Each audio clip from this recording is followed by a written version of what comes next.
El destino tiene una forma cruel de cobrar las deudas pasadas. 10 años después de graduarse, 3 hombres recibieron una advertencia silenciosa: la cuenta estaba a punto de ajustarse. No vino con fuertes amenazas ni advertencias obvias. Solo un sobre sin remitente, una fotografía amarillenta y un mensaje que helaba la sangre: tú eres el próximo. El aire cálido de junio arrastraba ese polvo blanco de los plátanos, que bailaban perezosamente antes de posarse sobre el asfalto agrietado y los coches oxidados del aparcamiento. Semyon Ivolgin regresó del trabajo con el paso cansado de quien ya se había acostumbrado a la rutina. Al pasar por la oficina de correos del edificio, notó que la administración había pintado los buzones de un ridículo verde agua, como si un cubo de pintura pudiera disimular el desgaste de décadas en ese edificio soviético. La llave chirrió en el cerrojo corroído, y entre facturas vencidas y folletos de supermercado, sus dedos rozaron algo diferente: un sobre grueso, sin sello, sin remitente, sin nombre. Extraño. Sosteniéndolo entre sus dedos, subió los 4 tramos de escaleras con una sensación incómoda en el estómago, como si ya intuyera lo que encontraría.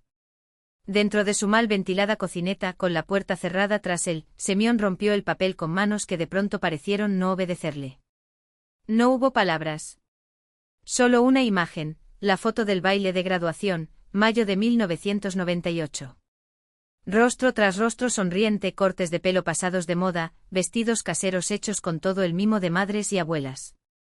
Una escena común, si no fuera por el macabro detalle: 3 rostros tachados con una gruesa X negra. El tuyo. La de Víctor Goreyev. Rodion Penkov. El sobre se le resbaló de los dedos húmedos y la fotografía cayó al suelo como una acusación muda. Una oleada de náuseas subió a su garganta. Era ese viejo miedo, el mismo que lo despertaba sudoroso en mitad de la noche, el mismo que le hacía evitar los espejos en los días malos. El pasado no había muerto. Él estaba allí al otro lado de la puerta, respirando lentamente como un depredador que sabe exactamente cuándo atacar. Primavera de 1998. La escuela suburbana, con las paredes desconchadas y el olor a moho en los pasillos, vivía sus últimos días de ajetreo y bullicio antes de la graduación. La campana final sonó con un tono casi solemne, como anunciando no solo el fin de las clases, sino el comienzo de algo mucho peor. Los estudiantes de tercer año se agolpaban en los pasillos, discutiendo los preparativos de la fiesta: quién alquilaría el traje, quién haría las uñas, dónde se llevaría a cabo la celebración. Era ese tipo de euforia que solo existe cuando crees que el mundo está a tus pies. Oye, Goreyev, mira quién apareció otra vez, dijo Rodion, señalando con una sonrisa traviesa a la figura que salía de la sala de literatura. Larisa Snegirova caminaba encorvada, como tratando de ocupar menos espacio, apretando contra su pecho una carpeta gastada con una esquina desprendida. El vestido descolorido, que alguna vez debió ser azul, colgaba de su delgado cuerpo como un trapo olvidado. Su cabello castaño, aún húmedo por el lavado, estaba recogido en un sencillo recogido, de esos que se compran en una farmacia. Se acercó a la pared, como si fuera una sombra tratando de escapar de la luz. «Hola, basura andante», gritó Vítor, y una risa colectiva estalló por todos lados. «¿Vas a aparecer en la graduación con ese trapo también?» Larisa siguió caminando con la vista fija en el suelo, pero Semyon notó el temblor casi imperceptible en sus dedos, que se tornaron blancos al apretar la carpeta. ¿Estaba sorda?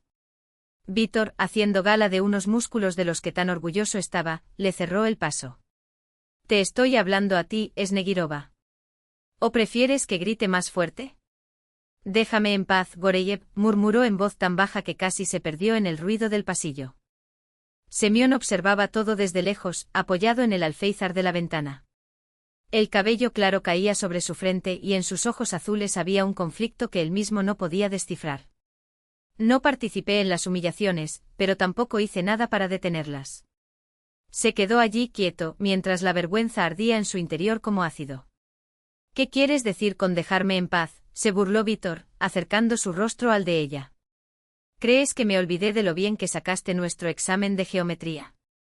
Por tu culpa la vieja Filipovna me puso un 0». Le susurró algo al oído, algo que hizo que Larisa levantara la vista de repente.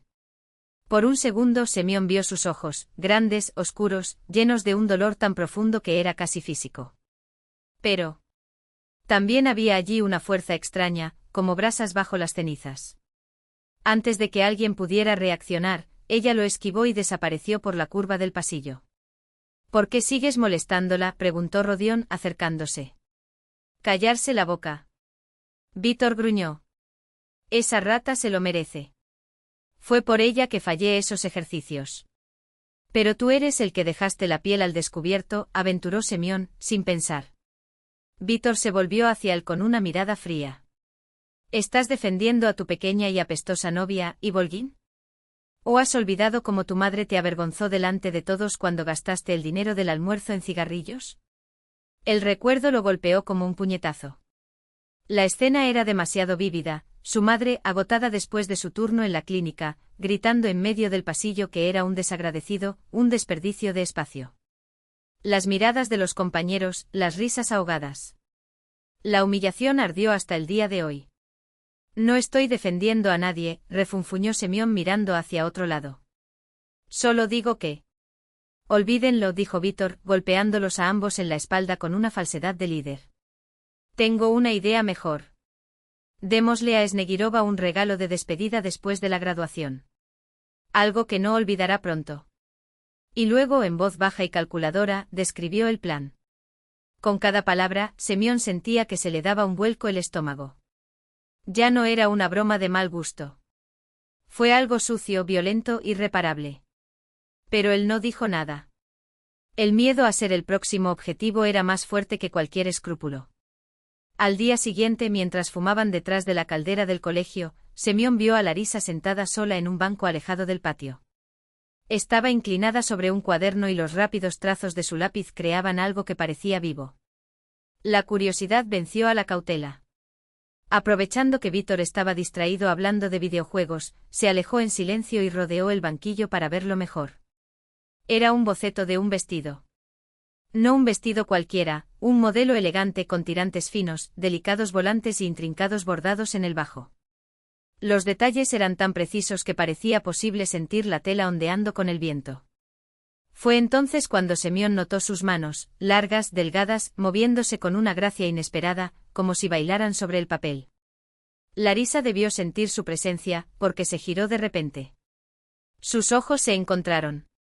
Esperaba ver odio, miedo. Pero lo que vio fue peor, esperanza. Por un instante su rostro se transformó, revelando una belleza que no era obvia, no de esas que llaman la atención en los pasillos.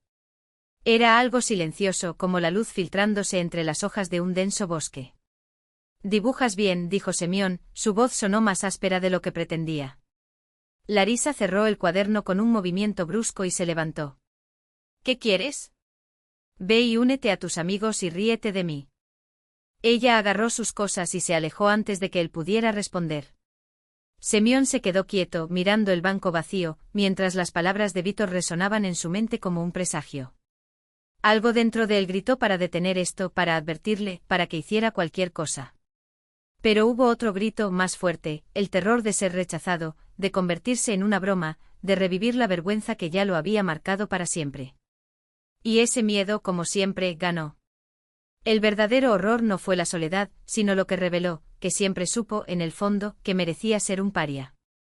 Semyon se estremeció, transportado a la dura realidad de 2008. Allí estaba, inmóvil en medio de la cocina, mirando la fotografía tirada en el suelo como si fuera una serpiente a punto de atacar. Con manos temblorosas se inclinó y lo recogió. Las manecillas de los relojes de pared, un regalo de su madre cuando se mudó, marcaban los segundos con un opresivo tic-tac, que resonaba en el denso silencio del apartamento. Cuando le dio la vuelta a la foto, el aire salió de sus pulmones.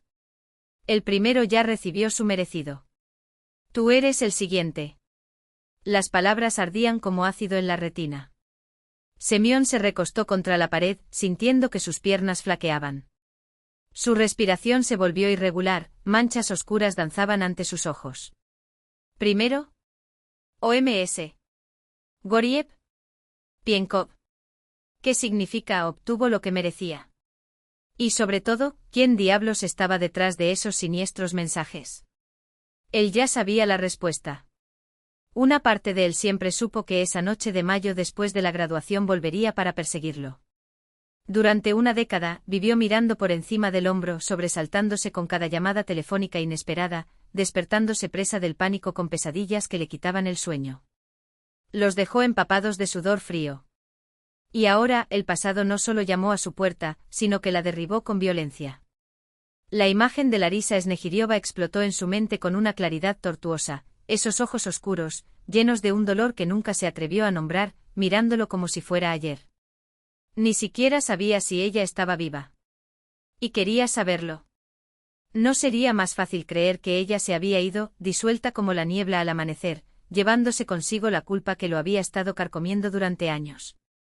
Tambaleándose, Semyon se arrastró hasta el baño. Su reflejo en el espejo, un hombre de 30 años con barba de varios días y profundas ojeras, le parecía extraño. Aquel rostro pálido, los ojos muy abiertos de un animal perseguido, pertenecían al chico de 18 años que una década atrás no había tenido el valor de decir que no. Eso permitió que sucediera algo irreparable. Eso quedó en silencio. Mecánicamente regresó a la cocina y se desplomó en un banco. Llame a la policía. Inútil. ¿Qué dirías? Buenas noches, oficial. Hace 10 años mis amigos y yo cometimos un delito. ¿Ahora alguien me amenaza? No. La única opción que quedaba era esperar. Y temblar. Una sola frase resonó en su cabeza, como un veredicto: tú eres el próximo. 10 años antes. El salón de baile de la escuela había sido transformado. Guirnaldas, serpentinas y globos baratos, cuidadosamente pegados por las manos del comité de padres, intentaron disimular la pintura descascarada de las paredes y las cortinas descoloridas de las ventanas.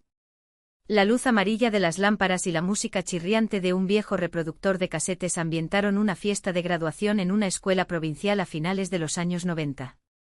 Larisa se detuvo en la entrada, apretando contra su cuerpo una pequeña bolsa, hecha con los mismos retales que el vestido. Su garganta se cerró con nerviosismo. En sus oídos aún resonaban las palabras de su madre, lanzadas como una maldición mientras se despedía: ¿a dónde fuiste así, pensando que te vas a convertir en princesa? El olor del alcohol de Tamara impregnaba el aire, y Larisa agradeció en silencio que su madre no hubiera asistido, alegando que no se encontraba bien.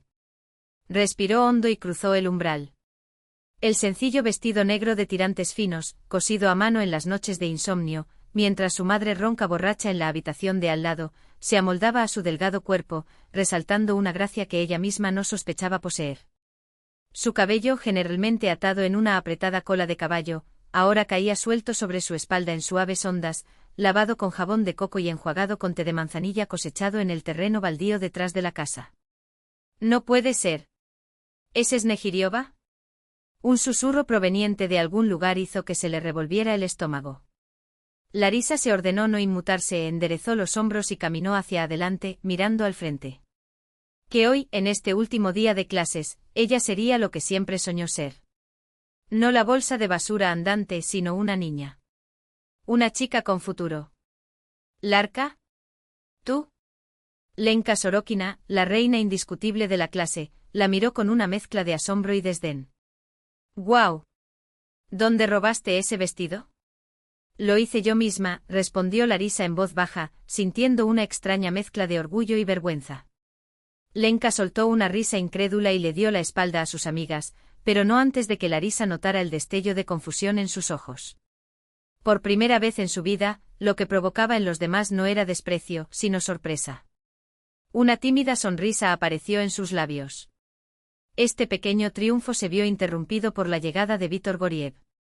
Alto, seguro de sí mismo, vestido con un traje caro, regalo de su padre, un comerciante local, se abrió paso entre sus colegas con esa arrogancia natural de quien siempre ha sabido que el mundo le pertenece. Larisa se quedó sin aliento, pero no por admiración, por miedo. Instintivamente retrocedió hasta apoyarse contra la pared, preparándose para otra ronda de humillación. Pero esta vez Goriev se detuvo delante de él. Sus ojos la recorrieron de arriba a abajo con una mirada que era a la vez evaluadora y depredadora. «No estás mal hoy». Había algo en su sonrisa que hizo que todos los instintos de Larisa gritaran: «¡Corre!». ¿Pero dónde? Detrás de ella, solo la fría pared. A su alrededor, los ojos ansiosos de los colegas, ansiosos por otro espectáculo. «Mira», dijo Vítor, y la habitación parece haberse vuelto más silenciosa. «Quería disculparme». Por todos los chistes. Se acabó la escuela. ¿Por qué nos vamos a enojar? Al menos celebremos el último día en paz. Larisa lo miró con incredulidad.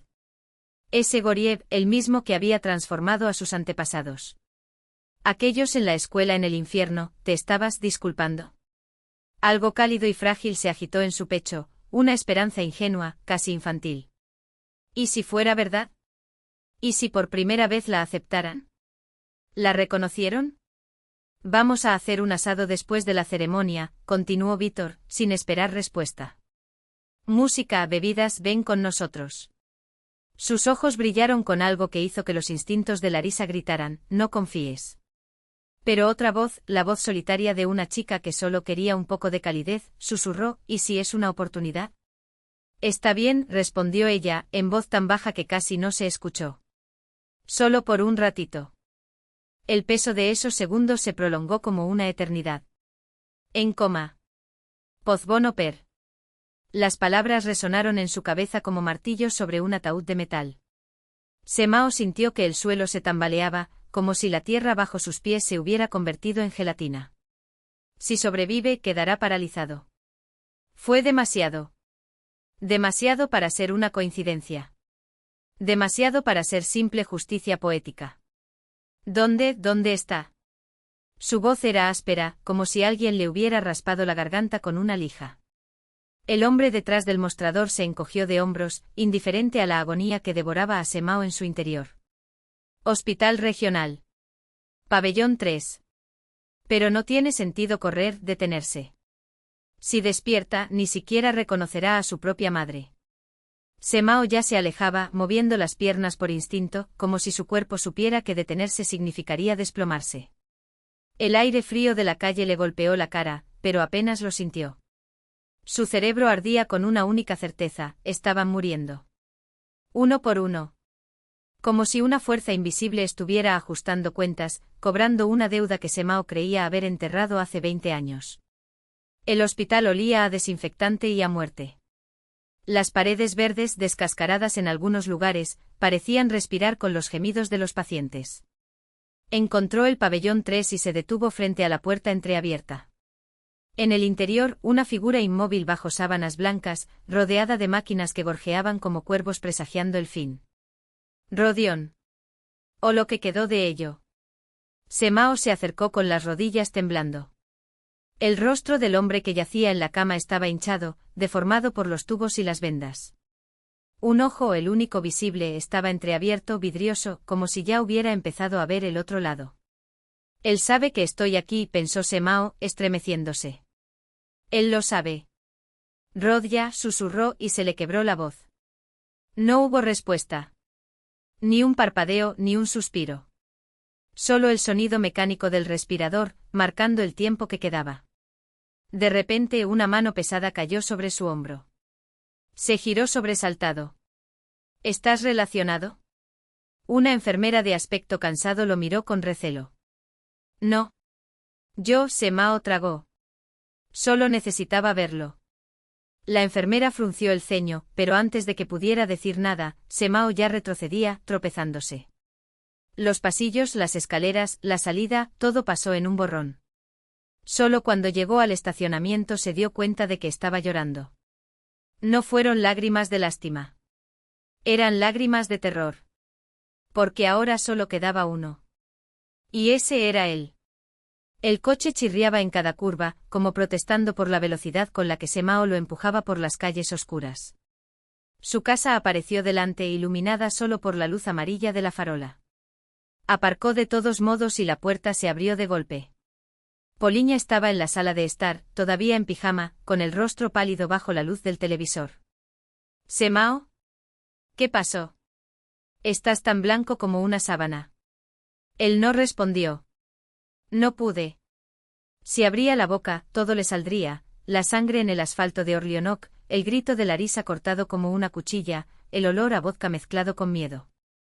En lugar de eso, fue directamente al gabinete sobre el fregadero de la cocina. Empujó platos, tazas, hasta que encontró lo que buscaba, una botella de whisky que guardaba para ocasiones especiales.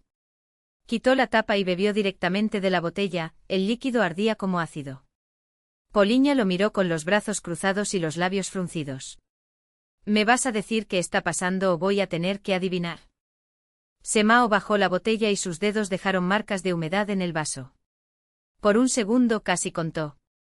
Estuvo a punto de desplomarse allí mismo, a sus pies, y dejó que el peso de 2 décadas lo aplastara. Pero entonces recordó la mirada de Rodion en aquella cama de hospital. Del helado derritiéndose en la acera, el día que Víctor le ofreció su primera cerveza. Créeme, Semka. Somos hermanos. Nada, mintió con voz ronca. Solo, malas noticias. Un viejo amigo. Poliña. No se movió. Sus ojos, tan perceptivos como los de un maestro que ha visto todas las mentiras del mundo, lo taladraron. Me estás ocultando algo. Y no es hoy. Semán cerró los ojos. Ella lo sabe. No los detalles, no el horror, pero sabe que hay algo podrido dentro de él, algo que se ha estado pudriendo durante años. Y lo peor era que ahora él también lo sabía. Porque la cuenta no había sido pagada. Ella recién estaba comenzando.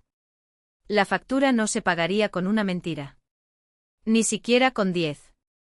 Y ahora, mientras observaba el cuerpo destrozado de Rodion a través del grueso cristal de la UCI, Semao comprendió que el pasado no era un fantasma, era un verdugo metódico, que había regresado para exigir cada segundo de silencio, cada gota de sangre ignorada. ¿Cómo sucedió esto? La pregunta resonó en su cabeza como un martillo. El ascensor fue inspeccionado. Cables revisados. Pero ¿quién, sino ellos mismos, sabía que los accidentes no existían? Que todo era cuestión de tiempo, de un hilo que se rompe, de una deuda que madura. Rodion, en los últimos días, no era el mismo. Miró hacia atrás como si sintiera el cálido aliento de algo en su cuello. Alguien me está siguiendo, murmuró entre dientes, mientras los demás se reían, atribuyendo su delirio al vodka barato. Ahora yacía allí el mismo Rodion, un muñeco de cera atravesado por tubos, mientras el aparato respiraba por él. Pocas posibilidades, había dicho el médico sin siquiera mirarlo a los ojos. Traumatismo craneoencefálico. Columna rota. Una frase, no un diagnóstico. Estudiamos juntos, Semao tragó, las palabras desgarrando su garganta como vidrio esmerilado. El médico asintió con indiferencia y continuó. Como si la vida de Rodion ya fuera un caso cerrado, un historial médico por archivar. Y Semao se quedó. De pie frente a ese cristal, frente a ese espejo distorsionado de sí mismo. Porque lo sabía, Rodion no fue la última víctima. Fue solo la advertencia. 1998. El sol naciente se filtraba entre los pinos, trazando el suelo del bosque con temblorosos dedos de luz. Mikage, el viejo recolector de setas, caminaba arrastrando los pies, apoyado en su bastón de color avellana. 40 años de experiencia lo hacían moverse como una sombra entre los troncos, sus ojos nublados, pero aún agudos, buscaban los sombreros amarillentos de los masliata entre la hojarasca. El aire era fresco, húmedo, perfecto. Hasta que la vio. Al principio pensó que era un montículo de musgo, o tal vez una bolsa abandonada. Pero cuando estuvo más cerca, el corazón se le subió a la garganta, era una niña. Un cuerpo frágil, tendido a los pies de lo que quedaba de un mástil de hormigón, vestigio de algún campamento militar abandonado. El vestido desgarrado se pegaba a su pálida piel como un sudario. Sobre cabello claro, sangre seca, oscura como el alquitrán. Señor, ten piedad, susurró Mikage, santiguándose con los dedos nudosos.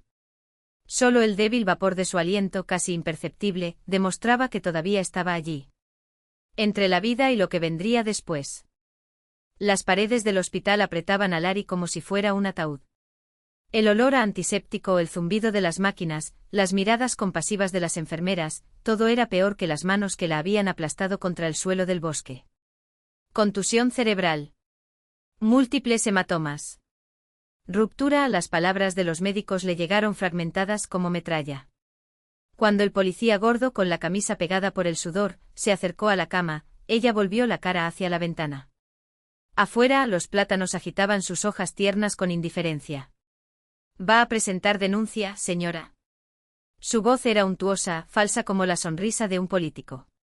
Larry no respondió. Los dedos, blancos como las sábanas, se apretaron en el borde del colchón. Nadie, dijo cuando la anciana enfermera insistió, horas después. Me caí. ¿Por qué mentiste? ¿Miedo? Tal vez. ¿Lástima? Sí, quemó más que las heridas. La sensación de que había algo en ella, algo sucio, irreparable, que justificaba aquello. Como siempre. Como si ella fuera la culpable de existir. Pero el cuerpo no olvida. Un mes después la enfermedad llegó como una marea, implacable. Primero lo atribuyó a la medicación, al trauma. Hasta que la verdad la golpeó como un puñetazo, estaba embarazada. La doctora de la clínica del distrito ni siquiera levantó la vista del historial y anunció secamente, interrumpiremos. En su caso, dadas las circunstancias, yo misma haré la derivación. Y fue entonces cuando algo en Larry se reveló. Ni un grito ni un llanto, sino una brasa tenaz, encendida entre las cenizas. No. La palabra salió en voz baja, ronca pero firme. Me quedaré con el bebé. Eres una tonta, escupió Tamara, la madre, al conocer la decisión. Los ojos llenos de vodka brillaron con un desdén que Larry conocía bien. ¿Y de quién es el niño pequeño, ¿Del sacerdote? ¿Del diablo? Larry no respondió. No hubo respuesta que su madre entendiera. Ese pequeño ser dentro de ella era lo único que le pertenecía únicamente a ella. No al monstruo que la había destrozado. No a la ciudad que lo etiquetó. No a la madre que la llamó error. Era tuyo. Y ella decidiría su destino. Esa noche, mientras Tamara roncaba en el salón, ahogada en samogón, Larry tomó una decisión que cambiaría todo. No habría más miradas de reojo, no más susurros en las calles, no más manos empujándola hacia el barro. Ella se iría. Lejos. A un lugar donde nadie sabía tu nombre, tu historia, tus cicatrices. Donde podría estar por primera vez solo Larisa. Y madre.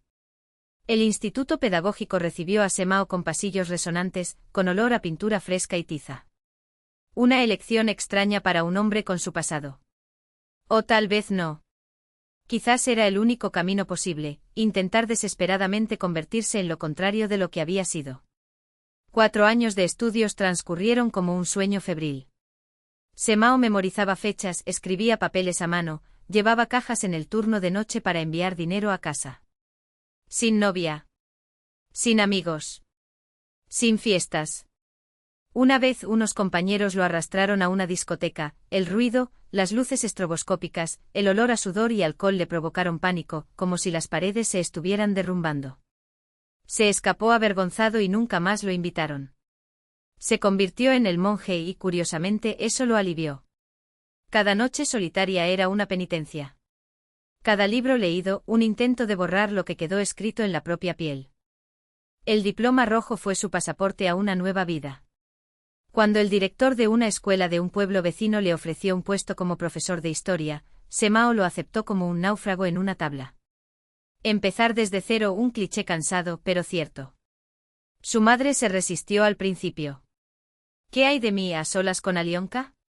Gimió, sus manos ásperas secándose las lágrimas que no caían. Pero cuando vio el brillo en los ojos de su hijo, ese mismo brillo que no había tenido desde que era niño, cedió. No te olvides de tu hermana, le pidió apretando sus dedos con fuerza. Ella pregunta por ti todas las noches. Alionka, un pequeño demonio con trenzas, lo abrazó fuerte antes del partido.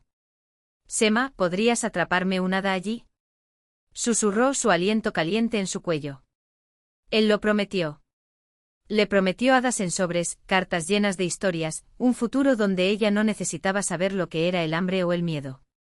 Y por primera vez en años sintió que algo se agitaba en su pecho, no dolor ni culpa, sino una punzada de esperanza, tenue como la luz a través de las hojas. Fue en la sala de profesores donde conoció a Poliña. Una figura frágil, de apretadas trenzas rubias, que hablaba francés a los alumnos como si fuera su lengua materna. Tú debes ser el nuevo historiador, dijo ofreciéndole la mano con una sonrisa que parecía hecha de sol. Poliña Andreyevna, pero puedes llamarme simplemente Poliña. Andreyevna me hace sentir vieja. Esa sonrisa lo desarmó. No fue coqueto, no fue calculado, fue genuino. Y Semao, que desde hacía años solo conocía las máscaras, se sintió atraído por esa luz como un insecto nocturno a una lámpara. Empezaron a encontrarse. Paseos lentos por el parque, conversaciones sobre libros, besos tímidos que sabían a café y miedo. La estudió como si fuera un manuscrito raro, la forma en que arrugaba la nariz cuando reía, la forma en que se metía los mechones rebeldes detrás de la oreja, la forma en que murmuraba palabras en francés mientras corrigía trabajos. Pero había una página que nunca le mostraría.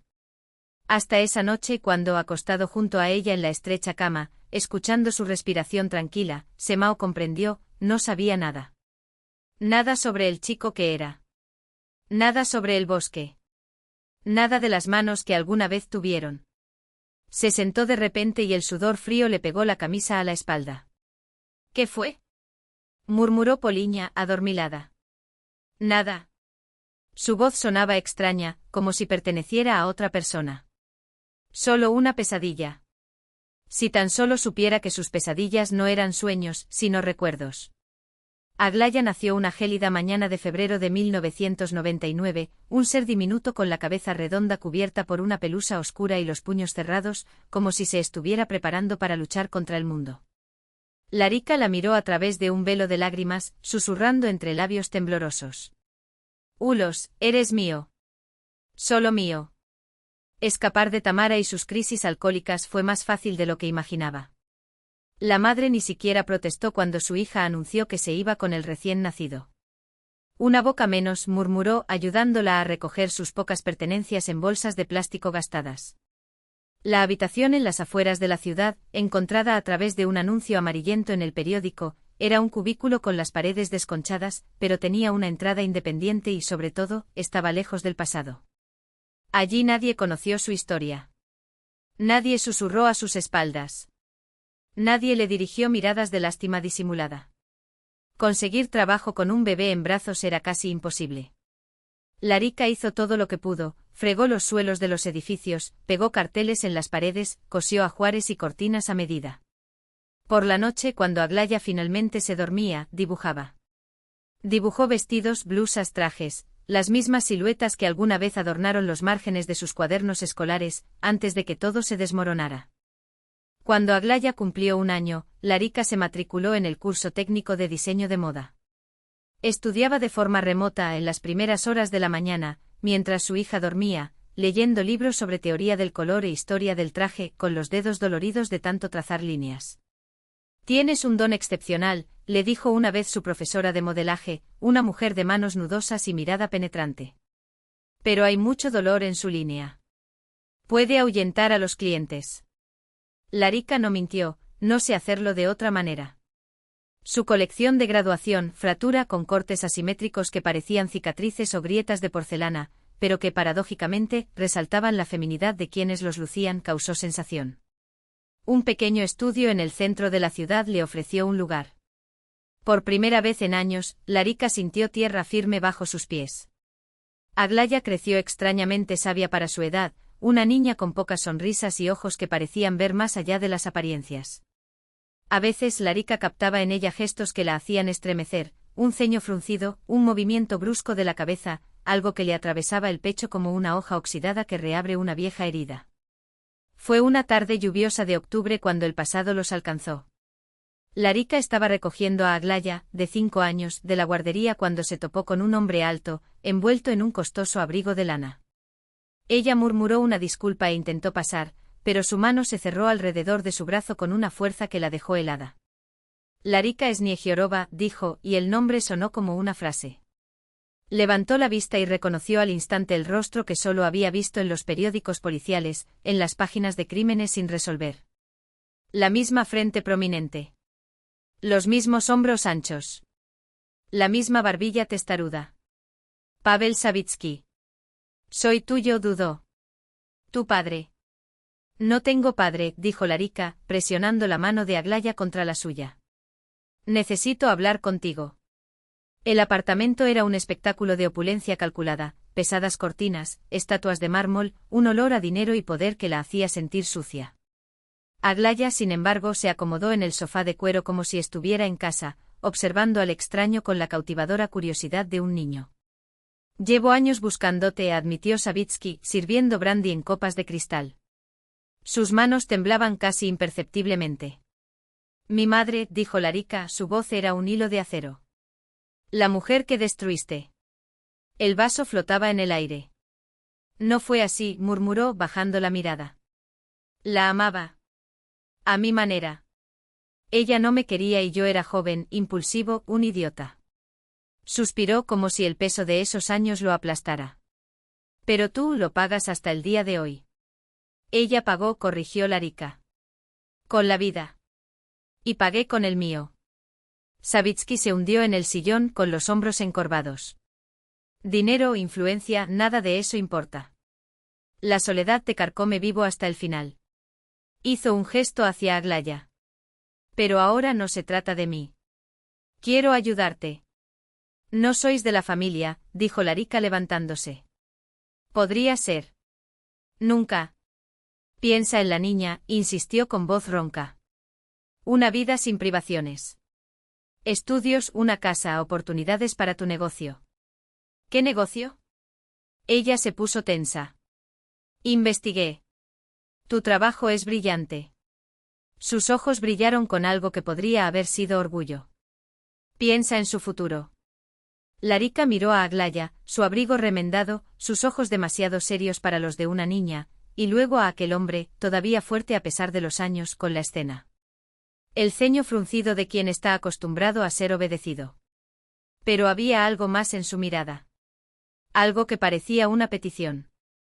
Nos las arreglamos solos, dijo con firmeza. Siempre lo logramos.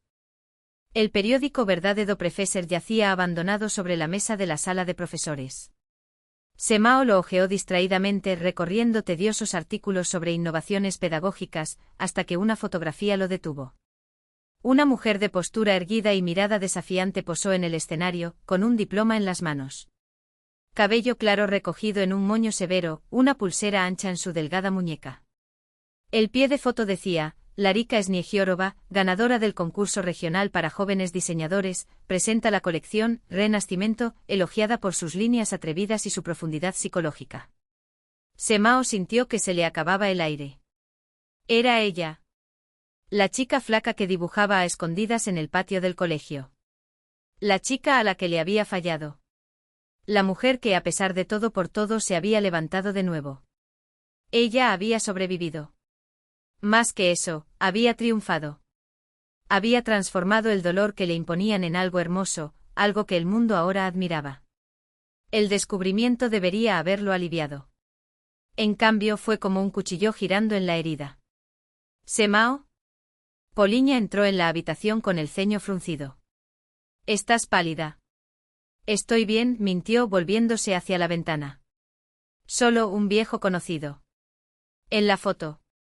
Qué bonito, comentó Poliña inclinándose sobre el periódico. Dice que es diseñador de moda. Y famoso al parecer. Semán cerró los ojos. Tal vez, ahora que sabía que Larika estaba bien, las pesadillas cesarían. Quizás finalmente podría perdonarse a sí mismo. Pero esa noche el sueño volvió. El campamento abandonado. El grito de Larika. Sus ojos, un pozo de desesperación y dolor. Y esta vez algo nuevo, el rostro de Aglaya, mirándolo en silencio como si lo supiera. Como si siempre lo supiera. El gesto de Tamara fue débil, casi imperceptible, un ligero movimiento de su mano que parecía pesar más que su propio cuerpo. 2 meses como máximo. La voz, antes firme, ahora temblaba como una hoja al viento. Pero sus ojos, profundamente hundidos en sus órbitas, ardían con una urgencia que no dejaba lugar a excusas. Escucha con atención, Larika. Pavel Savitsky no intentó acercarse a ti, ¿verdad? El nombre quedó suspendido en el aire como una espada. Larika sintió que se le encogía el estómago. Eso ya sucedió. Hace 5 años. Me negué. Las palabras salieron secas, casi automáticas.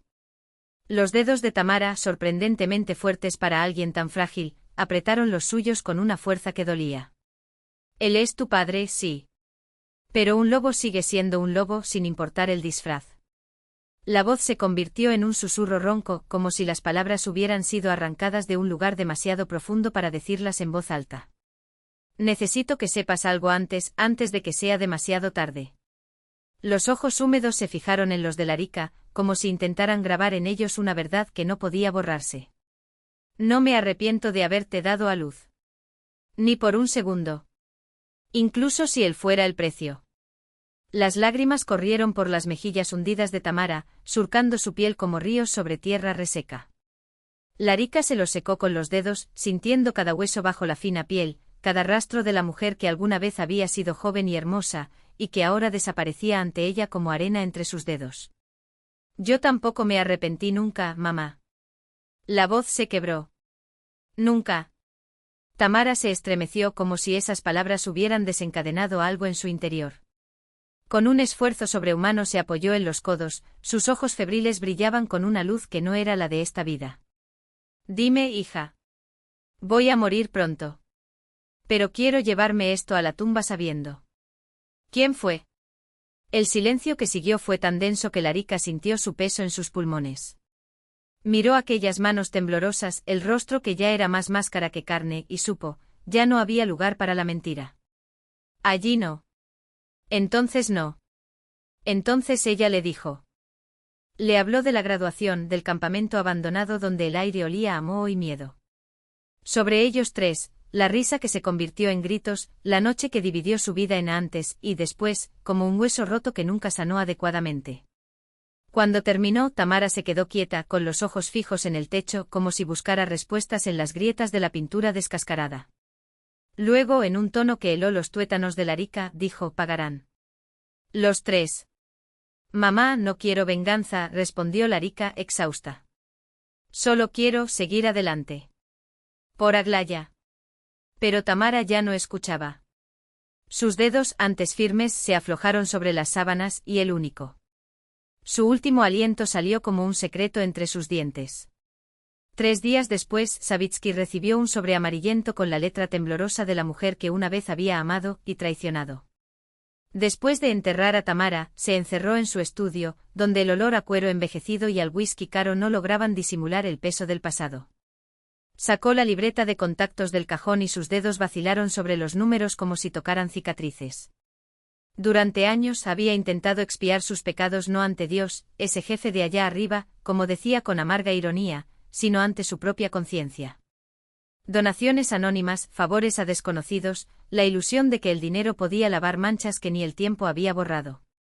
Ahora, sin embargo, la cuenta que había que saldar era diferente. Encuentra todo sobre Víctor Gorev, Radion Penkov y Semyon Ivolgin, ordenó al asistente con la voz cortante como una navaja. Todo. Incluso la marca de pasta de dientes que usan. El hombre vaciló. ¿Para qué, señor? Los ojos de Savitsky se entrecerraron. Asunto de familia. Cuando estuvo solo, abrió el cajón secreto del armario. Entre documentos y una pistola que no había usado en décadas, estaba la foto que guardaba como talismán y como maldición. Larika, demasiado joven, con la recién nacida Aglaya en brazos, ambos con el rostro iluminado por un sol que no merecía. Los dedos temblaron al tocar el papel. Algo cálido y húmedo le corrió por la cara y por primera vez en años, Pavel Savitsky no se lo secó. Yo arreglaré esto, susurró pasando el pulgar por sus caras. Interés. Libertad. No había líneas definidas ni asimetrías angustiosas, solo siluetas fluidas, como separadas del peso de un pasado que ya no los oprimió. El teléfono sobre la mesa vibró. Un mensaje en las redes sociales. Hola, Larika. Admiro sinceramente tu talento, pero escribo por otra razón. Sé lo que Víctor Gorev, Rodion Penkov y Semyon Ivolgin te hicieron hace 10 años. El primero ya pagó por lo que hizo. El segundo está en camino. Me gustaría conocerte. El mundo giró. Larika se hundió en la silla, sintiendo una ola helada cubrirla de pies a cabeza al ver esos nombres. Años de borrarlos de la memoria, quemar cada recuerdo como un cáncer, y ahora estaban de regreso, arrastrándose desde las sombras, envenenando todo lo que había sido reconstruido. ¿Quién eres? Escribió con dedos temblorosos. La respuesta llegó al instante: alguien que quiere restablecer la justicia. ¿Nos encontraremos? Tragándose el nudo que tenía en la garganta, miró por la ventana, donde Aglaya estaba jugando en el patio de recreo con los niños del edificio. Ella nunca podrá saberlo. Nadie puede saberlo, escribió, mientras el miedo le carcomía las entrañas. ¿Dónde y cuándo? El café Nostalgia estaba casi vacío a esa hora de la tarde. Las viejas lámparas proyectaban un calor amarillento sobre los manteles a cuadros, y de los altavoces sonaba una melodía soviética, suave como una cicatriz apenas cerrada. Larika eligió la mesa de la esquina, con la espalda contra la pared, un viejo reflejo de alguien que aprendió a observar cada sombra. Frente a ti, una taza de té frío e intacto. Cuando se abrió la puerta y entró Pavel Savitsky, ella no lo reconoció enseguida. Los años habían tallado surcos en su rostro, plateado su cabello, engrosado su postura, pero el aura de mando, ese magnetismo de quien está acostumbrado a dar órdenes, permanecía intacto. Después de todo viniste, dijo, sentándose con un profundo suspiro. Gracias. Larika lo miró asombrada. Entonces fuiste tú. La voz salió áspera, como si estuviera arrastrando astillas por la garganta. ¿Por qué todo esto? ¿Por qué mensajes anónimos? ¿Y cómo sabes lo que pasó? Me lo dijo tu abuela. Savitsky le hizo un gesto discreto a la camarera, pero Larika negó con la cabeza. No quería nada. Antes de morir, me escribió una carta. Le prometí que cuidaría de ti. ¿Y justicia? ¿Qué justicia? A Larika se le quebró la voz. ¿Qué hiciste? Goreev ha muerto. Lo dijo con una calma que heló el aire. Accidente durante un robo en su oficina. Penkov está en coma y es poco probable que sobreviva. Hizo una pausa. Y Volhin permanece. La sangre abandonó el rostro de Larika. ¿Los mataste? No en persona. Savitsky se encogió de hombros como si hablara del tiempo. Pero bajo mis órdenes. Se lo merecían. ¿Y quién te dio el derecho a decidir? El odio cortó sus palabras como una espada. Pasé 10 años reconstruyendo mi vida. 10 años aprendiendo a vivir sin odio, sin sed de venganza. Y ahora apareces tú y lo destruyes todo. Estoy protegiendo el honor de mi hija.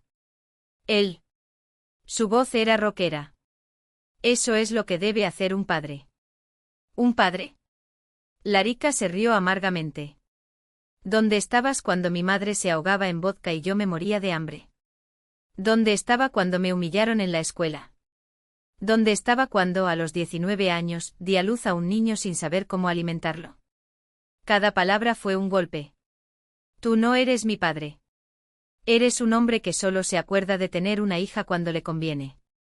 Savitsky bajó los ojos. El silencio entre ellos era un cuchillo enterrado hasta la empuñadura. Basta, susurró Larika, firme a pesar del temblor. No quiero venganza. No quiero que mates a nadie por mí. No quiero que Aglaya descubra algún día que su abuelo es un asesino. Ya es tarde. Cortó secamente. La máquina ya se ha encendido. No quiero hablar más de eso. Se levantó, la silla crujió. Deja en paz a Ivolgin o te juro que iré a la policía. ¿Y qué vas a decir? Su sonrisa era una cicatriz. Que tu padre, a quien no ves desde hace 10 años, se está vengando de tus violadores. Cerró los ojos por un momento. Entonces di la verdad. Toda ella. Sobre ti, sobre mí, sobre ese baile de graduación. Larika sintió el peso de su mirada, una mezcla de respeto y asombro. Mi sangre, esa mirada parecía decir.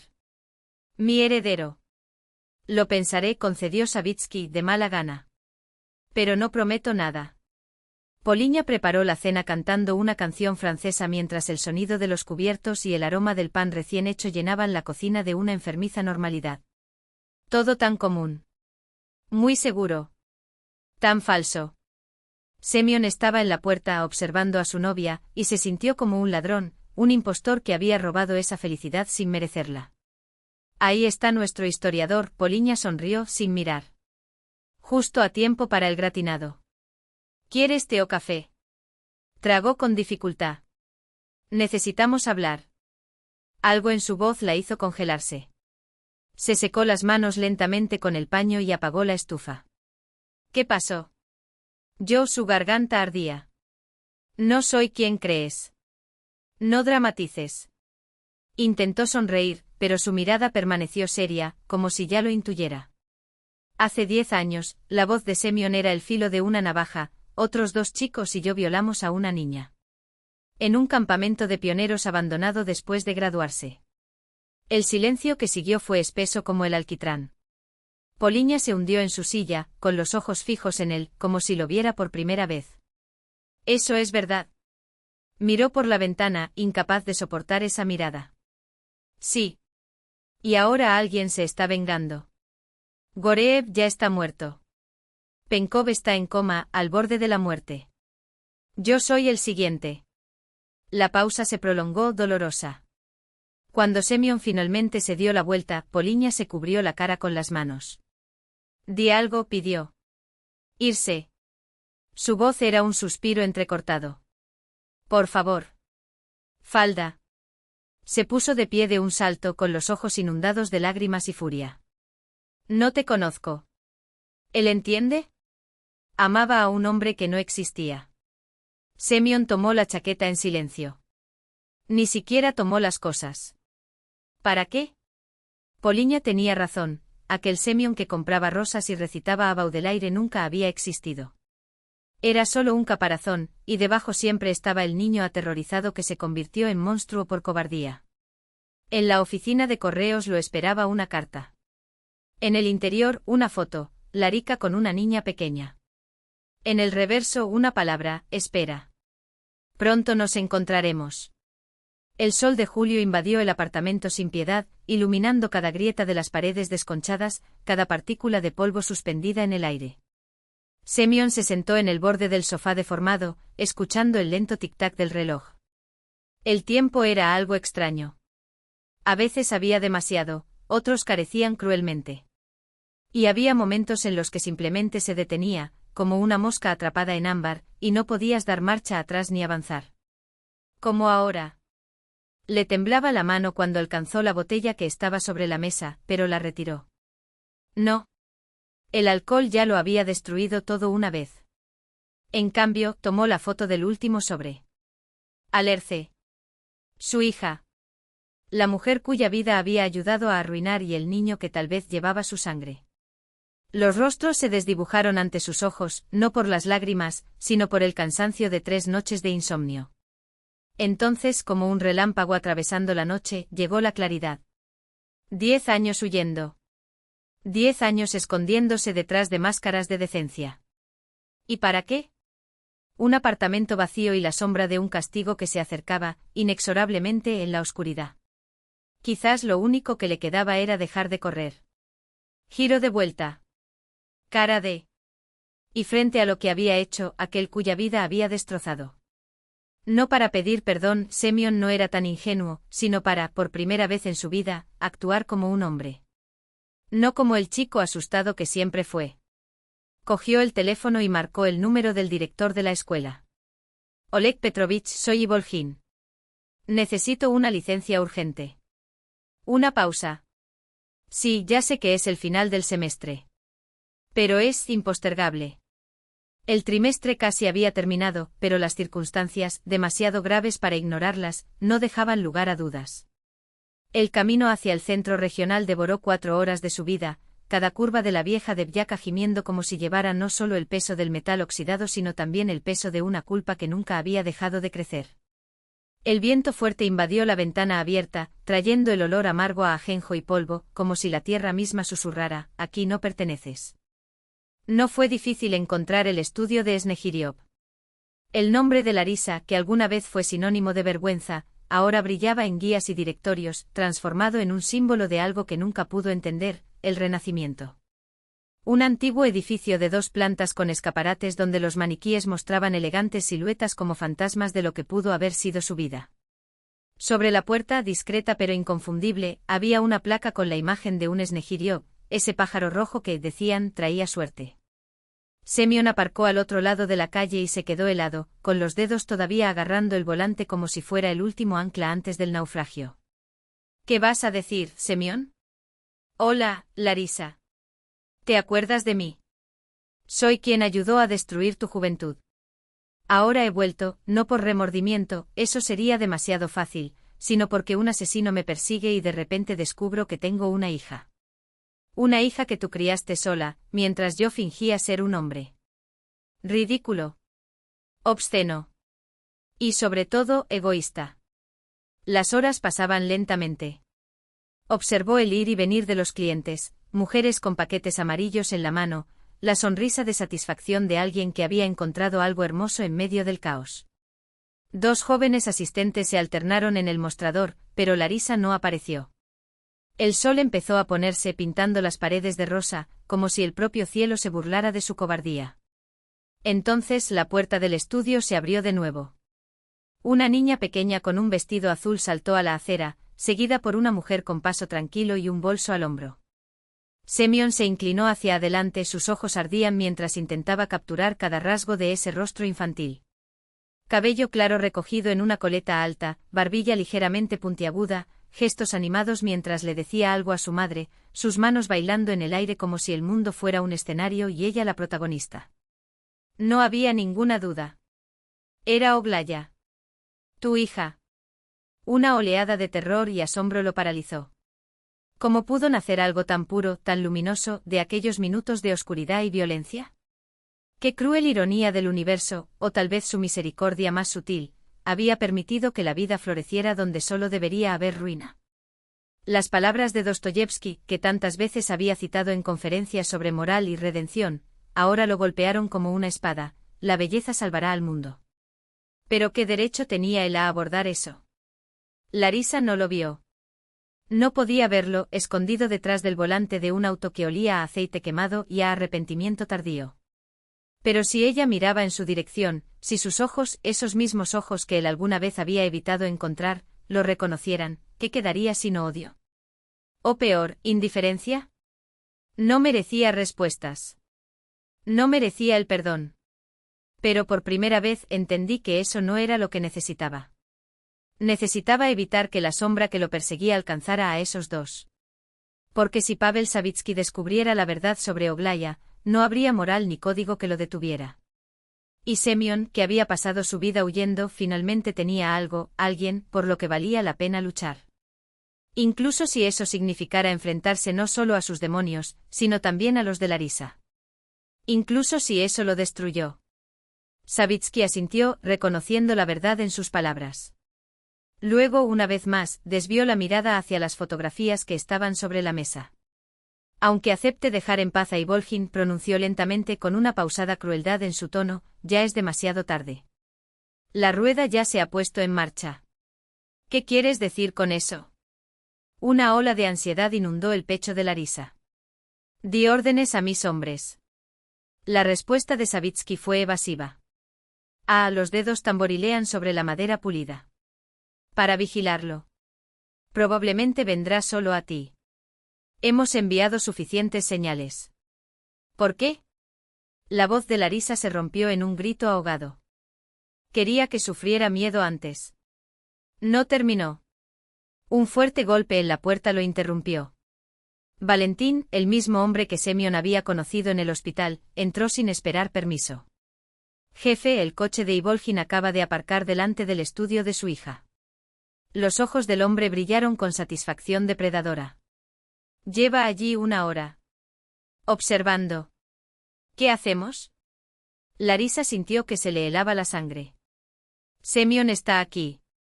Solo. Frente a mi estudio. ¿Está armado? La pregunta de Savitsky fue un latigazo. No, y parece desarmado. Valentín vaciló. Pero no podemos estar seguros. Nada por ahora. La orden de Savitsky fue seca. Lanzó una mirada calculada a Larisa. Aún nada. Cuando Valentín se fue, ella se dirigió hacia la puerta con una determinación que no mereció respuesta. ¿A dónde crees que vas? La voz de su padre la detuvo. Necesito encontrarlo. Solo. Su tono no dejó lugar a discusión. Sin tus hombres. Sin tu interferencia. Savitsky bloqueó su camino, su imponente cuerpo como una barrera de acero. Es demasiado peligroso. Él no me hará daño. Los ojos de Larisa se encontraron con los suyos sin parpadear. ¿Viste las fotos? Está roto. Aterrorizado. Y él es el padre de Aglaya. Por un instante el rostro de Savitsky traicionó la lucha interna, el instinto de control, tan arraigado en él contra algo nuevo, un respeto reticente por la fuerza de su hija. Estaré cerca. Finalmente cedió, pero con una condición. No dentro del estudio. Pero lo suficientemente cerca en caso de que algo salga mal. Era un trato que podía aceptar. Larisa asintió y se fue, sintiendo su corazón latiendo contra sus costillas como un pájaro enjaulado. 10 años. Un círculo que se cierra. Estaba regresando al momento que había partido su vida por la mitad. Pero ya no era la niña asustada que era entonces. Ahora era una mujer forjada en el dolor, que había aprendido a convertir las heridas en armas. El día se desvanecía con los últimos rayos de sol, derramando manchas doradas sobre el suelo de madera del estudio. Larisa recogió restos esparcidos, enrolló carretes de hilo y apagó la plancha. Un ritual nocturno donde tus manos encontraron una calma engañosa tras el caos del día. El silencio envolvió el espacio, saturado con el aroma de telas caras y el suave aroma de su perfume, un toque de lavanda, un suspiro de vainilla. El aroma de una mujer que ya no tenía miedo de ocupar espacio. Los asistentes se habían marchado hacía una hora. Aglaya pasó la noche en casa de un amigo. Por primera vez en mucho tiempo, Larisa estaba realmente sola. Solo con la expectativa de un encuentro que pondría todo en su lugar. Cuando alguien llamó a la puerta del estudio, un golpe tímido, casi imperceptible, se estremeció, aunque esperaba ese sonido. Exhaló lentamente, recomponiéndose como recogía mechones de cabello por la mañana, en un moño apretado, sin un mechón fuera de lugar. Estaba en el umbral, encorvado, mirando hacia abajo. No quedó nada del joven que había conocido. Los años habían erosionado su juventud, dejando solo ángulos agudos, pómulos altos, mejillas hundidas, la palidez gris de un hombre eternamente culpable. «Hola». Su voz era extraña, ronca, como si solo hubiera sido utilizada para gritar en pesadillas. Ella lo dejó entrar y señaló la silla junto a la mesa de corte. Permaneció de pie, como temiendo que al sentarse perdería la ventaja de la altura, la ilusión de control. Las manchas de colores bajo sus dedos parecían islas en un océano de silencios tácitos. Larisa. El nombre se le escapó con un profundo suspiro, de horror, de vergüenza, de enfermizo anhelo. Ella permaneció en silencio, dándole espacio para fracasar, para desmoronarse. ¿Quién, sino ella, conocía el poder del silencio? El que te obliga a hablar, a confesar, a sangrar tus palabras. No voy a pedir perdón. Las frases de Semyon salieron confusas, como si cada sílaba le hubiera sido arrancada de la garganta. Sería un insulto. No vine para eso. Entonces, ¿por qué? Su voz era firme, sin temblor. Entonces lo sabías. Se pasó la mano por el rostro como si intentara borrar una red invisible. Vivo con eso. Todo el día. Cada tarde. Lo que hicimos. Lo que hice. Me persigue y me perseguirá hasta el final. Estoy listo para pagar. Cualquier cosa. No me resistiré. Tragó con dificultad. Me lo merezco. Larisa ya no lo miraba como la niña aterrorizada que alguna vez tuvo, sino como una mujer que había conocido tanto el dolor como la fuerza. Había aprendido la alquimia de transformar uno en otro, como una oruga que se desintegra para renacer como mariposa. ¿Crees que tu sufrimiento redime en algo?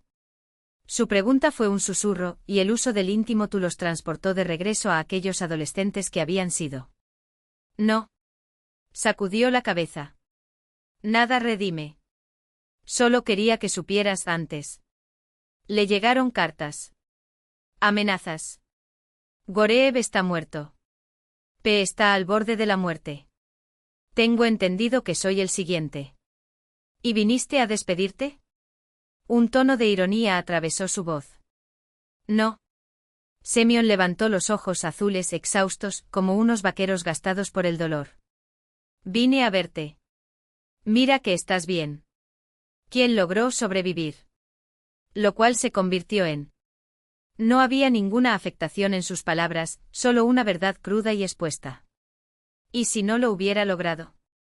Larisa se acercó.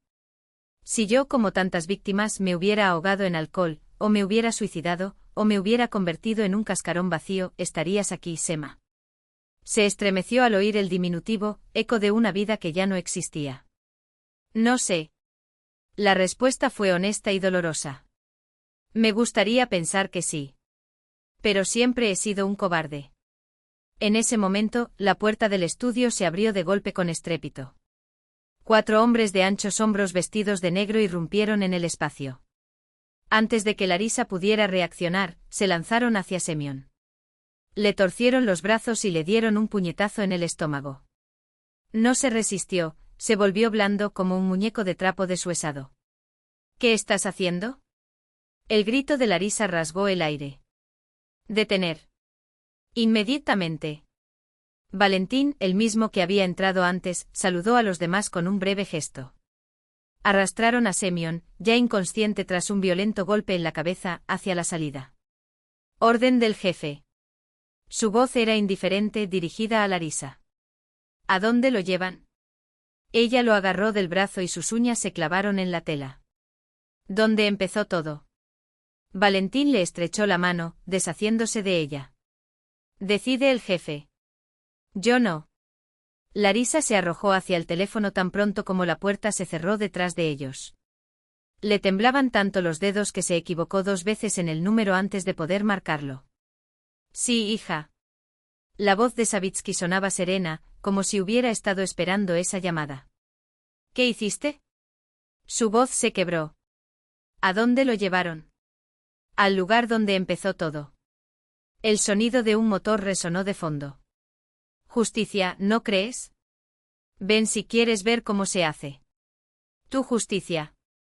Ella gritó. Esto no es justicia. Es venganza. Ya es tarde. La conexión ha sido cortada. Larisa se quedó congelada en medio del estudio, sintiendo el suelo desaparecer bajo sus pies. Luego volvió a coger el teléfono y marcó otro número. Misa.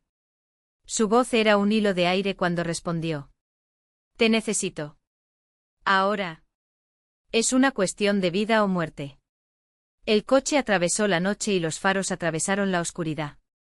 Al volante Mikhail lanzaba miradas preocupadas a Larisa, que retorcía un pañuelo de seda entre sus dedos como si pudiera estrangularlo. ¿Estás seguro de que no deberíamos llamar a la policía?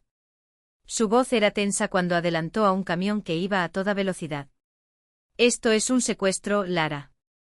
¿Delito? No. Ella negó con la cabeza. Es un asunto de familia. De mi padre. Y de Semyon. Mikhail agarró el volante con los nudillos blancos.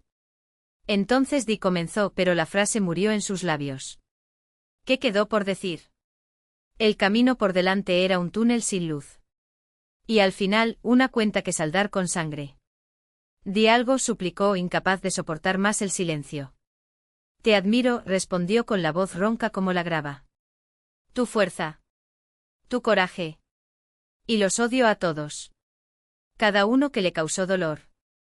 Yo también los odiaba. Su mano se posó sobre su hombro, temblando, mientras su estómago se revolvía. Pero aprendí que el odio es ácido. Corroe el recipiente que lo contiene más de lo que debería destruir. Hizo una pausa, sus dedos apretaron la tela de su camisa. Aprendí a sentir lástima por ellos. Mikhail se volvió para mirarla con recelo. ¿Lástima? Sí. Un gesto seco. Porque quedaron atrapados esa noche para siempre. Me fui. Crecí. Me volví completo a pesar de todo. Sacudió la cabeza, incapaz de comprender la profundidad de aquello. ¿Y si las cosas hubieran sido diferentes? Preguntó como si las palabras ardieran. ¿Si no existiera Aglaya? No sé. La verdad, cruda. Quizás me habría convertido en otra persona. Quizás se había roto. Oh. Tal vez incluso entonces encontraría un camino hacia la luz. ¿Quién puede decirlo? Una señal de tráfico con la pintura desconchada por el tiempo anunciaba el giro hacia Sosnovka, el pueblo abandonado donde, entre las ruinas de un antiguo campamento de pioneros, los esperaba el pasado. Mikhail redujo la velocidad, con los dedos todavía blancos sobre el volante. «Prepárate», murmuró. «Pase lo que pase, estaré contigo». Ella le apretó la mano, agradecida por esa lealtad silenciosa e inquebrantable, los frágiles cimientos del nuevo mundo que estaba tratando de construir. Orlenok los recibió con una oscuridad más espesa que el recuerdo. Los techos de los galpones se derrumbaron hace años. La vegetación se había tragado los caminos de cemento. Las alguna vez coloridas figuras de los pioneros junto a la puerta central ahora eran solo fragmentos blanquecinos, devorados por el tiempo y la lluvia. Solo el asta de la bandera, torcida, seguía en pie, obstinada como el recuerdo de lo que había sucedido allí, una noche de mayo, 10 años antes. Los faros de los coches aparcados en el camino de entrada cortaban la oscuridad, revelando una escena fantasmal de decadencia. Lara entró en el campamento y su corazón dio un vuelco. No había vuelto desde esa noche. Sus piernas se sentían pesadas como plomo y se negaban a avanzar. Pero ella forzó cada paso, aferrándose al brazo de Mikhail de por vida. Valentín los esperaba impasible, con el rostro convertido en una máscara de piedra. Sin decir palabra, los condujo a través de la plaza cubierta de maleza hasta la antigua pista de baile, donde, bajo focos improvisados, se desarrollaba una escena macabra. Semyon, con el rostro hinchado y ensangrentado y las manos atadas a la espalda, estaba atado al mismo poste. La sangre de su ceja cortada le entró en el ojo, pero mantuvo la cabeza en alto, un último vestigio de dignidad que siempre le había faltado. Frente a él, Pavel Savitsky jugaba con un tubo de plomo, demasiado pesado para representar una amenaza. A su alrededor, sus secuaces, sombras sin rostro, esperaban órdenes. «Ah, llega el invitado de honor», dijo Savitsky, girándose al ver a Lara. «Acabo de explicarle al señor Ivolgin cómo pagará hoy por sus pecados». «Papá, para». Avanzó liberándose de Mikhail, quien intentaba sujetarla. «Esto es una locura. Es justicia». La voz de Savitsky cortó el aire. «Ojo por ojo. Dolor por dolor. Él debe sentir todo lo que tú sentiste». «Entonces, ¿qué nos diferencia de él?». Lara se acercó con los ojos ardiendo. «¿Qué nos hace mejores que Goreb? ¿Qué Penikov? Tú mismo lo dijiste, la violencia no es justicia». «Él merece morir», rugió Savitsky levantando el cañón. «Todos se lo merecen», gritó colocándose entre él y Semyon. «Incluyéndote a ti». La tubería revoloteaba en el aire, suspendida. «Es diferente», murmuró Savitsky, pero sus ojos vacilaron. «¿Cómo?». Lara no dio marcha atrás. «Violaste a una chica de 19 años que te dijo que no. Destruyó su vida. La dejó sola con un niño que nunca quiso reconocer. Entonces dime, ¿en qué eres mejor?». El golpe fue físico. Savitsky retrocedió como si le hubieran dado un puñetazo. «De repente tu rostro parece envejecer una década en segundos». La tubería cayó al suelo con un ruido sordo. «Yo no». Comenzó, pero su voz se apagó. «Tienes razón». La admisión salió como un profundo suspiro. «Yo soy igual. O peor aún, porque nunca tuve el valor de expiar mi culpa de otra manera que con más sangre». Semyon, todavía atado, emitió un sonido gutural.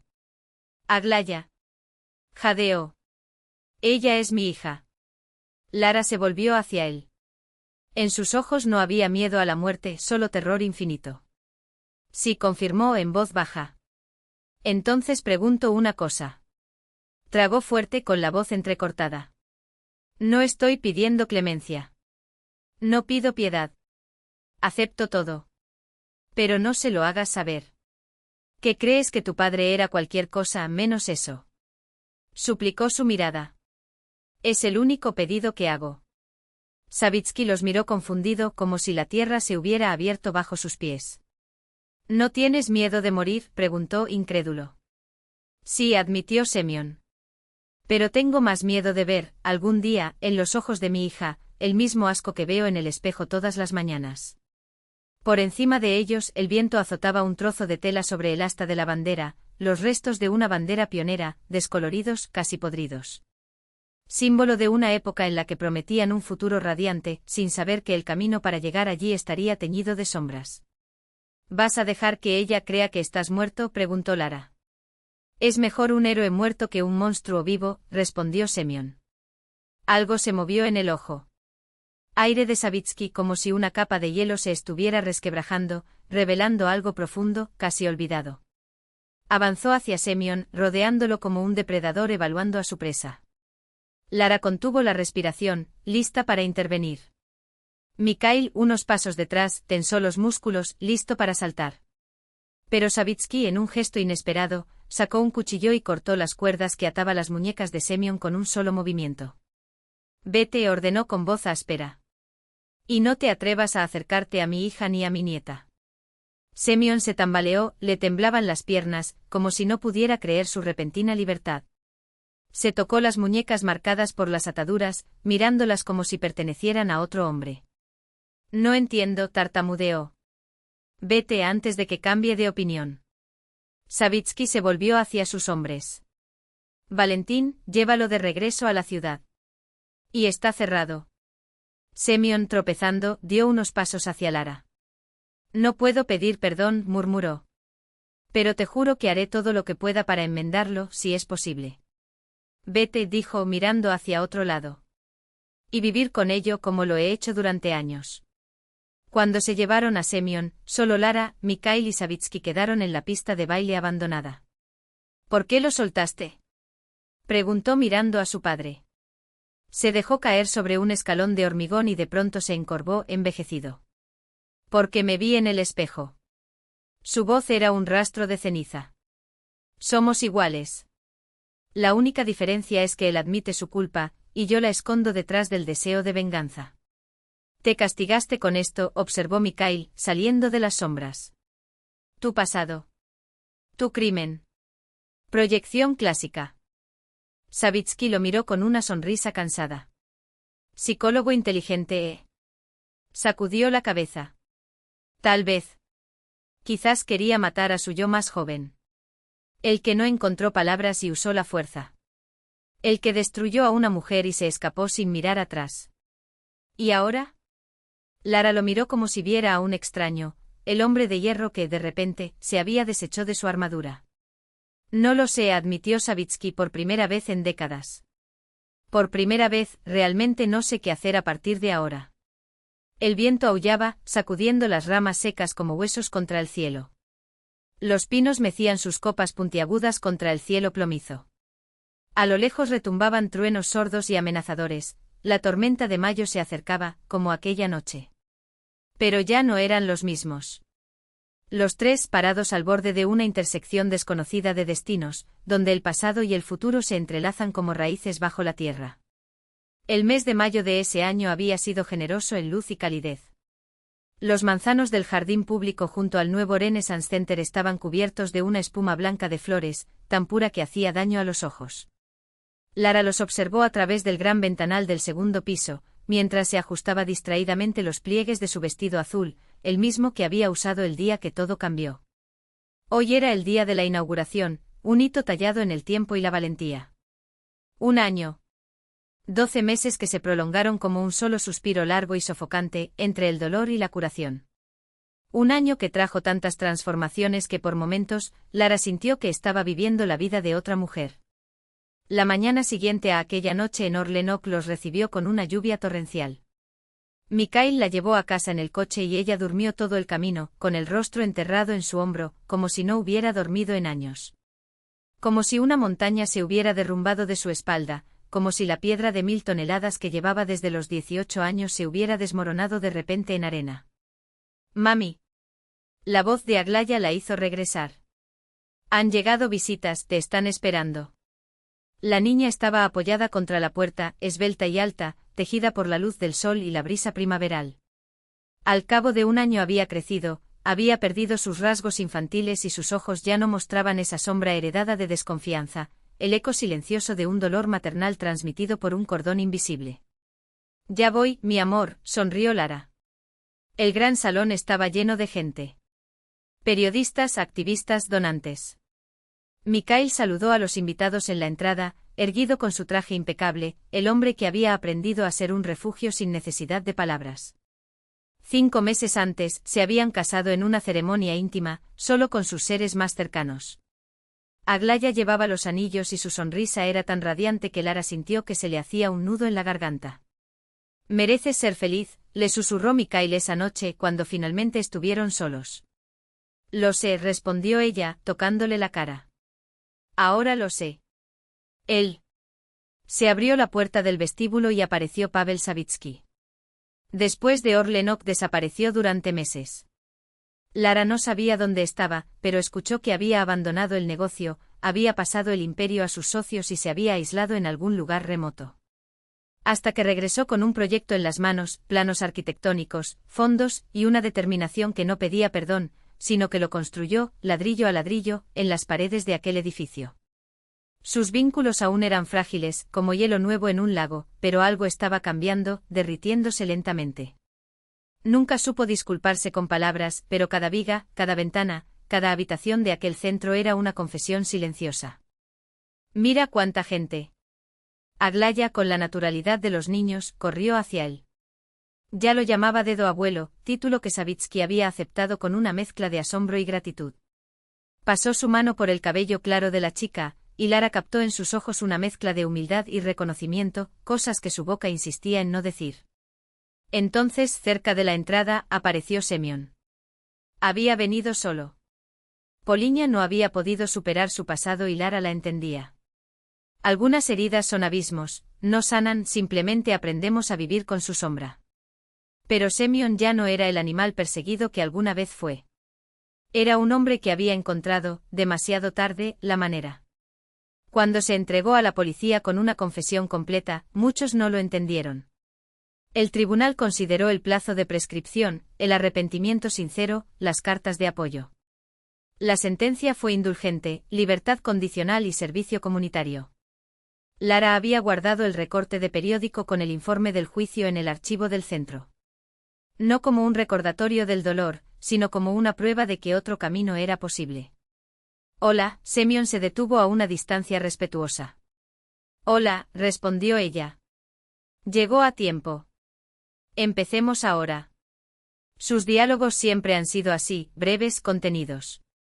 Pero debajo de la superficie, el hielo se derritió gota a gota. 3 meses antes, cuando Lara llevó a Aglaya al parque y lo volvió a encontrar por casualidad, un viejo amigo de la escuela, ahora un extraño con lazos de sangre que la niña ignoró, algo se rompió en su interior. Verlos juntos, padre e hija sin saberlo, heridos y sanados al mismo tiempo. «Tío Sema».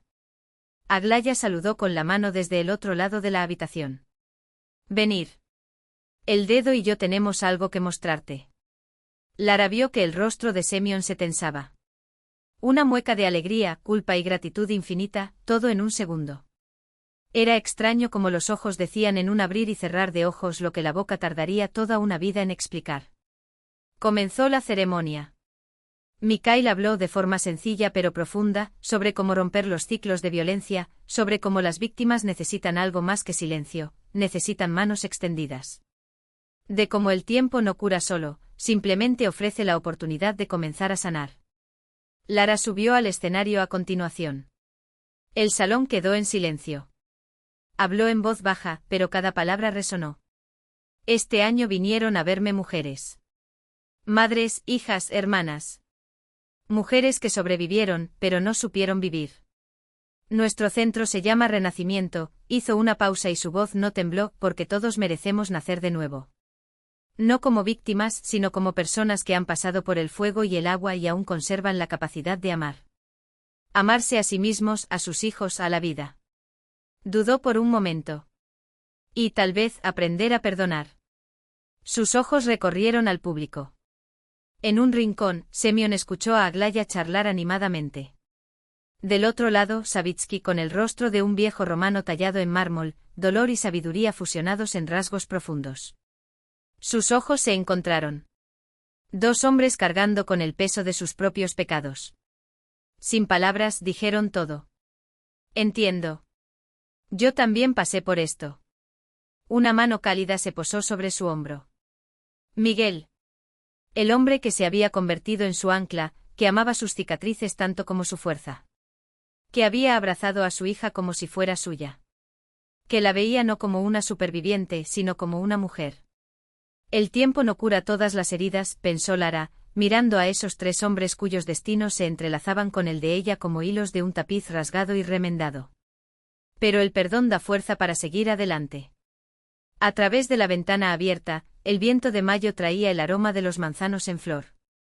La vida continuaba, ya no era la misma, mutilada, sino renovada. Con marcas sí, pero sin sangrar. Con memoria, pero sin miedo paralizante. Con un pasado finalmente aceptado y liberado. Era hora de perdonar. El aire de la tarde, dulce y pesado como un suspiro, la envolvió mientras sus dedos rozaban el frío cristal de la ventana. Sí, susurró para sí mismo. Igual, no de acuerdo, sino como alguien que reconoce una verdad que tardó décadas en revelarse. No fue un sí de renuncia, sino de elección. La palabra sonó en su pecho como un acorde final, cerrando una melodía que durante años había sido disonante. El canal, ese espacio entre lo que era y lo que podría ser, finalmente quedó claro. No por arte de magia ni por olvido, sino porque ella misma, con manos temblorosas y valor tenaz, había quitado los escombros. Uno por uno. Piedra a piedra. Hasta que se abrió el pasaje no para que el pasado se repitiera, sino para que el futuro imperfecto, incierto, pero tuyo fluyera.